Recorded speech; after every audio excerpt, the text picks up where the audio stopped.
Join our celebration of Black History Month. Only on New Thought Media Network.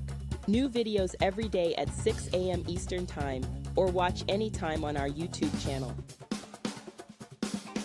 28 unique Black History moments. Every day in February.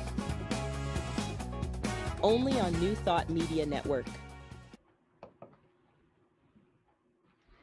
Namaste and greetings, and welcome to our celebration of Black History Month. Today, we are looking at the life and times of Octavia Estelle Butler. Do you know who this woman was? Well, she was an American science fiction writer who won several awards for her works, including the Hugo, the Locust, and Nebula Awards.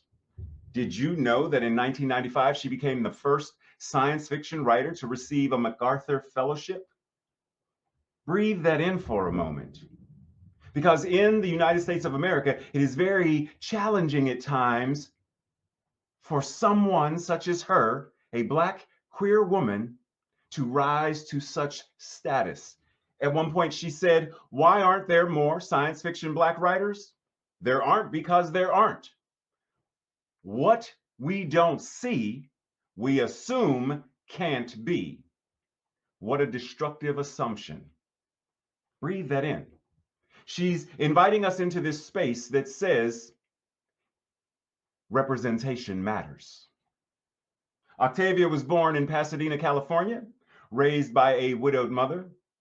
She was an extremely shy child, but found her outlet at the library, reading fantasy, and in her own writings. She began writing science fiction as a teenager. She attended the community college during the Black Power movement in the 1960s. And while participating in a local writers' workshop, she was encouraged to attend the Clarion Workshop, which focused on science fiction. She sold her first stories soon after that. And by the late 1970s, she had become a sufficiently successful author and full-time writer. Breathe.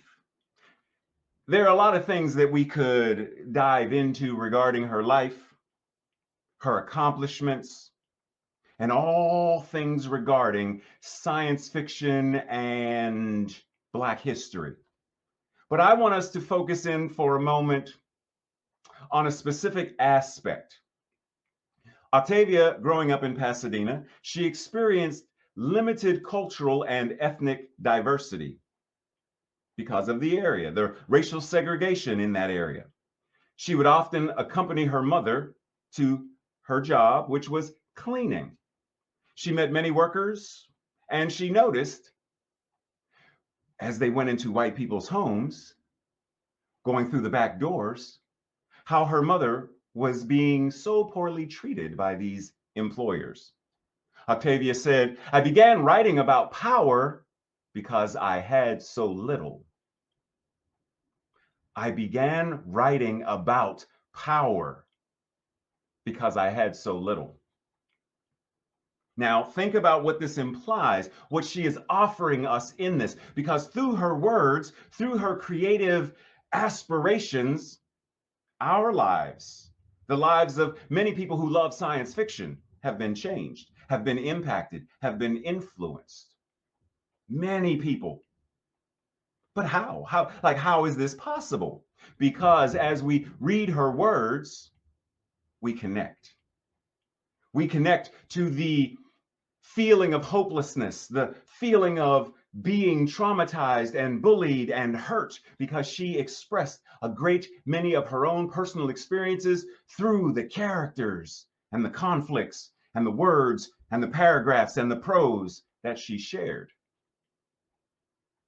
Did you know that as a result of her writing, there's a term that we often refer to as Afrofuturism?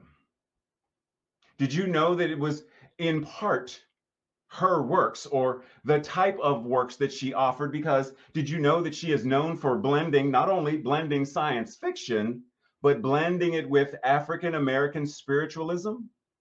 This is why her work is associated with Afrofuturism. Now, as I get ready to leave you, I want to leave you with this idea because this is the New Thought invitation. As Toni Morrison said once, all paradises, all utopias are defined by those who are not there, by the people who are not allowed in. Take that in. Because Octavia E. Butler invites us in the parable of the sower. All that you touch, you change. All that you change changes you. The only lasting truth is change. And therein lies our tie-in, new thought. Change our thinking, change our living, change our doing.